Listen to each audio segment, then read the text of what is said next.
Perkenalkan, kami dari kelas 04 Sakti 003 Prodi S1 Akuntansi Universitas Pamulang akan memaparkan materi mengenai sekolah pasar modal. Sebelumnya perkenalkan, nama saya Putri Nadila. Saya Marni Kurnia. Saya Aropa. Saya Nisa Fitria. Langsung saja di sini saya akan menjelaskan mengenai definisi sekolah pasar modal, dan investasi. Sekolah pasar modal adalah program edukasi yang diselenggarakan oleh Bursa Efek Indonesia (BEI) untuk meningkatkan pemahaman masyarakat tentang investasi dan pasar modal. Program ini mencakup berbagai jenis seperti SPM reguler, SPM syariah, dan SPM online yang bekerja sama dengan The Indonesia Capital Market Institute atau Teach Me. Tujuan SPM memberikan edukasi yang benar tentang investasi, meningkatkan kesadaran bahwa investasi saham mudah dan terjangkau, menginformasikan tentang lembaga di pasar modal yang melindungi investor. Dengan pelatihan ini diharapkan dapat mengubah perspektif negatif masyarakat terhadap investasi dan pasar modal, serta memberikan wawasan yang lebih luas tentang dunia investasi. Yang kedua itu ada investasi. Investasi adalah istilah yang berkaitan dengan akumulasi aktiva untuk mendapatkan keuntungan di masa depan. Sering disebut sebagai penanaman modal. Investasi mencakup pembelian dan produksi barang modal yang tidak dikonsumsi saat ini, tetapi digunakan untuk produksi di masa mendatang. Definisi investasi menurut para ahli. Pertama itu menurut Tandelilin 2010, komitmen dana atau sumber daya saat ini untuk memperoleh keuntungan di masa depan. Yang kedua itu menurut Sunariah 2010, penanaman modal dalam aktiva berjangka panjang dengan harapan keuntungan di masa datang. Yang ketiga itu ada dari Jugianto 2017, penundaan konsumsi sekarang untuk produksi efisien dalam periode tertentu. Melalui investasi, individu dan perusahaan berharap dapat meningkatkan kekayaan, mencapai tujuan finansial jangka panjang. Yang ketiga itu ada pasar modal. Pasar modal adalah kegiatan yang melibatkan penawaran umum dan perdagangan efek serta hubungan antara perusahaan publik dan lembaga terkait. Menurut Bruce Light, pasar modal berfungsi sebagai penghubung antara investor dan perusahaan atau instansi pemerintah melalui perdagangan instrumen jangka panjang seperti obligasi dan saham. Peran penting pasar modal menyerap investasi untuk memperkuat posisi keuangan perusahaan, menghubungkan pemodal dengan perusahaan dan institusi pemerintah, mendorong pertumbuhan ekonomi global melalui perdagangan instrumen keuangan. Pasar modal adalah komponen krusial dalam perekonomian modern, membantu dalam alokasi sumber daya dan efisiensi. Selanjutnya, tahukah Anda bahwa banyak orang tertipu berinvestasi bodong karena tergiur iming-iming keuntungan besar? Hari ini kita akan belajar bagaimana mengenalinya dan menghindarinya. Investasi resmi adalah kegiatan penanaman modal yang legal dan teratur, dikelola oleh entitas yang memiliki izin dan pengawasan dari lembaga keuangan yang berwenang, seperti OJK. Investasi bodong di sisi lain adalah kegiatan penanaman modal yang tidak sah, seringkali tidak memiliki izin dan pengawasan, menjanjikan keuntungan tinggi tanpa risiko yang wajar. Dapat kita lihat perbedaan utamanya itu dari legalitas. Investasi resmi memiliki izin dan pengawasan dari OJK atau lembaga keuangan lainnya. Sedangkan untuk investasi bodong umumnya tidak memiliki izin dan pengawasan, bahkan bisa menggunakan izin palsu. Keuntungan, investasi resmi menawarkan imbal hasil yang wajar sesuai dengan resiko yang ada.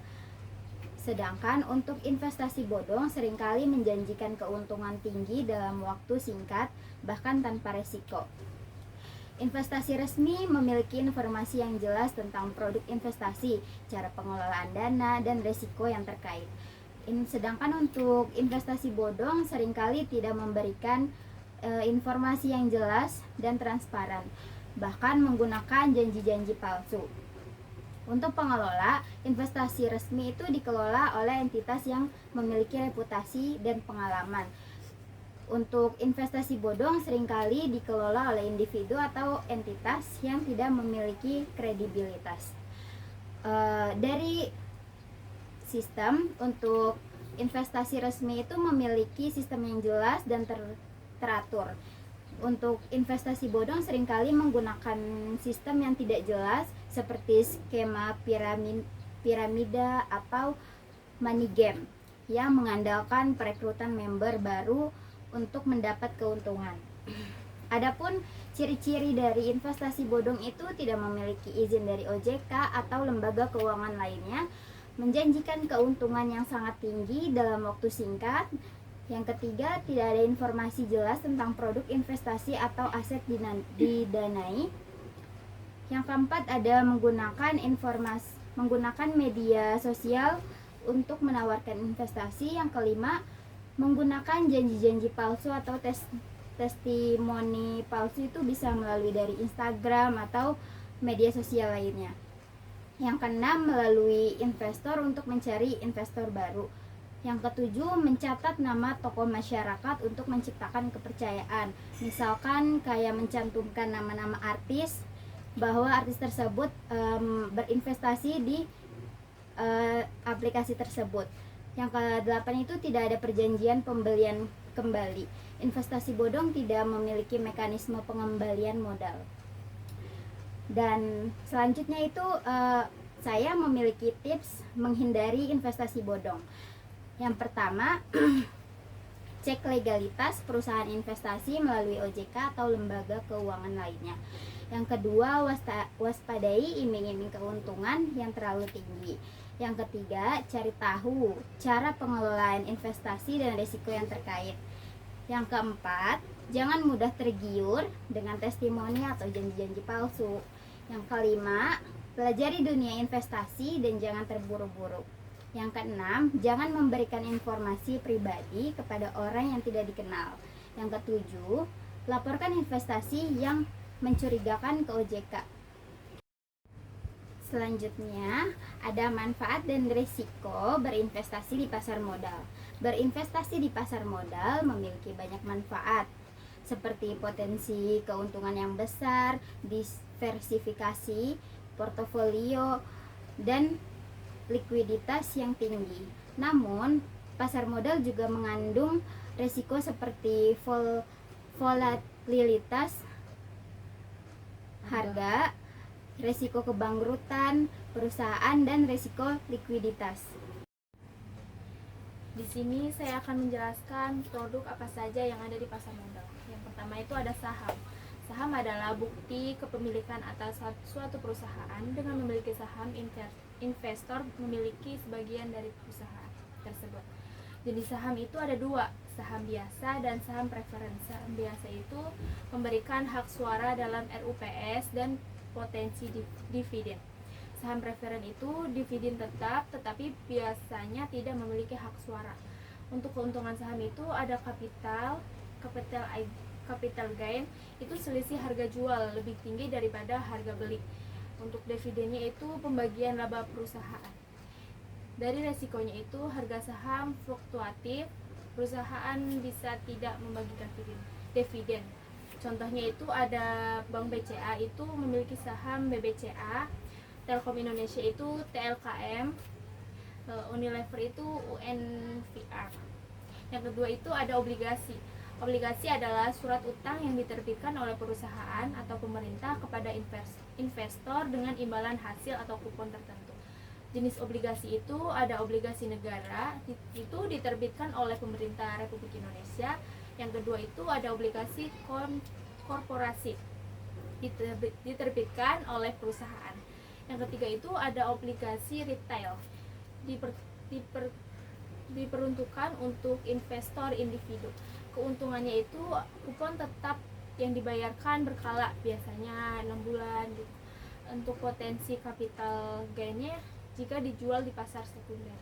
Untuk resikonya itu gagal bayar. Yang kedua itu ada risiko pasar, harga bisa turun jika suku bunganya naik gitu. ketiga itu ada reksadana. Reksadana itu wadah investasi kolektif di mana dana dari banyak investor dikelola oleh manajer investasi dan diinvestasikan dalam portofolio efek. Jenis reksadana itu ada pasar uang, itu investasi di deposito dan obligasi kurang dari 1 tahun. Untuk pendapatan, ada yang kedua itu jenisnya pendapatan tetap, mayoritas di obligasi. Yang ketiga itu ada jenis reksadana campuran, itu kombinasi saham dan obligasi. Yang keempat itu ada jenis reksadana saham, itu mayoritas dari saham gitu. Untuk yang terakhir itu ada jenis reksadana indeks gitu, mengikuti indeks tertentu. Keuntungannya itu dikelola profesional, diverifikasi otomatis, dan modalnya itu kecil, mulai dari 10.000 gitu. Untuk resikonya itu nilai reksadana bisa naik atau turun tergantung kinerja pasarnya, dan tidak dijamin pemerintah gitu. Contohnya itu ada Mandiri Investasi Pasar Uang, ada Holder Dana Prestasi Plus gitu. Untuk yang selanjutnya itu ada obligasi syariah atau suku. Suku itu surat berharga syariah yang berbagai bukti kepemilikan atas aset atau proyek, bukan utang gitu kan. Menghindari unsur riba dan spekulasi. Jenis suku itu ada suku negara diterbitkan oleh pemerintah. Misalnya itu suku retail gitu kan. Ada suku korporasi, itu diterbitkan oleh perusahaan. Keuntungannya itu imbal hasil tetap sesuai prinsip syariah, dibayarkan secara berkala gitu. Untuk resikonya itu sama seperti obligasi konferensial, namun tanpa unsur bunga. Untuk resikonya ada likuiditas jika tidak aktif diperdagangkan. Untuk yang selanjutnya itu ada ETF, Exchange Trade Fund. Itu reksadana berbentuk kontrak kolektif yang unit di pernyataannya diperdagangkan seperti saham di bursa efek. Karakteristiknya itu dapat dijual atau dibeli sewaktu-waktu, mengikuti indeks tertentu. Keuntungannya itu diverifikasi seperti reksadana, fleksibel seperti saham gitu, bisa dijual kapan saja. Biayanya rendah dibandingkan dengan reksadana konvensional. Untuk resikonya itu fluktuatif nilai pasar dan berpengaruh kondisi indeks yang diikutinya. Selanjutnya, saya akan menjelaskan bagaimana perlindungan investor di pasar modal. Perlindungan investor di pasar modal merupakan upaya yang dilakukan untuk menjaga hak dan kepentingan investor agar mereka dapat berinvestasi secara aman dan adil.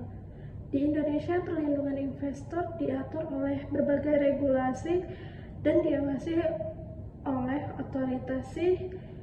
otoritas jasa keuangan atau OJK, serta didukung oleh Bursa Efek Indonesia dan lembaga-lembaga lainnya seperti lembaga pinjaman simpanan atau LSPS dan kustodian. Selanjutnya saya di sini akan membantu untuk membeli produk pasar modal di Indonesia seperti saham, obligasi atau reksadana dengan cara yang pertama membuka rekening dana nasabah dan rekening efek. Yang pertama yang kita lakukan yaitu pilih perusahaan sekuritas atau platform investasi resmi yang terdaftar dan diawasi OJK. Dan selanjutnya kita lakukan pendaftaran dan verifikasi identitas, biasanya dilakukan secara online.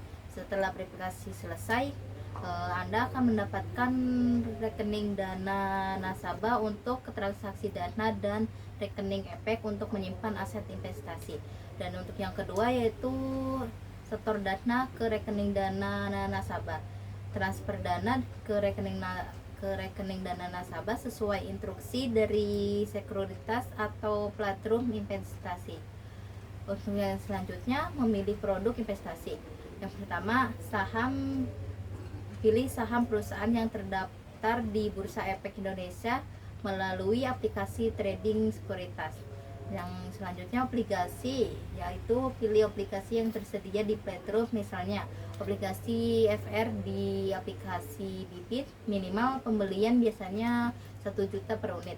Dan untuk reksadana yaitu pilih produk reksadana di aplikasi manajer investasi atau marketplace reksadana. Untuk yang selanjutnya, yang keempat, melakukan pembelian. Yang harus kita lakukan yaitu masukkan jumlah pembelian sesuai keinginan dan konfirmasi transaksi. Untuk obligasi, cek detail pembelian, setujui syarat dan ketentuan, lalu lakukan konfirmasi. Proses pembelian biasanya selesai dalam 2-3 hari kerja. Untuk yang selanjutnya, poin yang kelima yaitu pantau dan kelola investasi. Pantau portofolio serta berkala melalui aplikasi atau laporan dari sekuritas atau manajer investasi. Dan manfaat pasar modal yaitu yang pertama, bagi investor, nilai investasi berpotensi berkembang mengikuti pertumbuhan ekonomi nasional dan juga mendapatkan dividen untuk saham atau bunga kupon untuk obligasi. Dapat melakukan diverifikasi investasi untuk mengurangi resiko.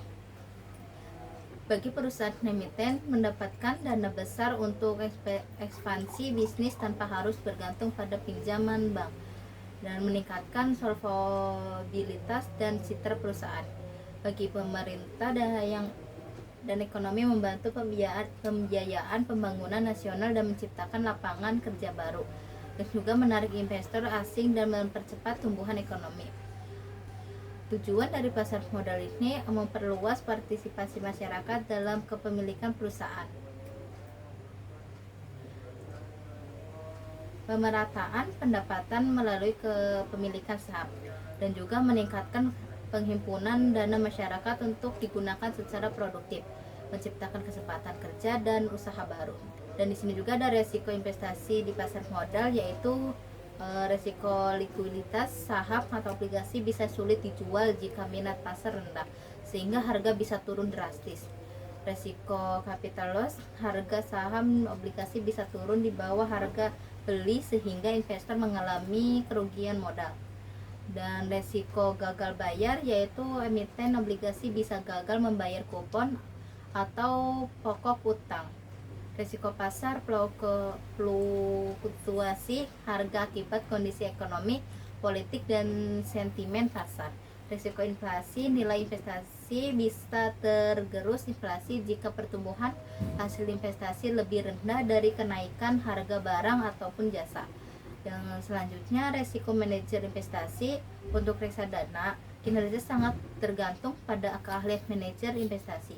Cara mengurangi resiko di sini yaitu kita diverifikasi portofolio investasi pada berbagai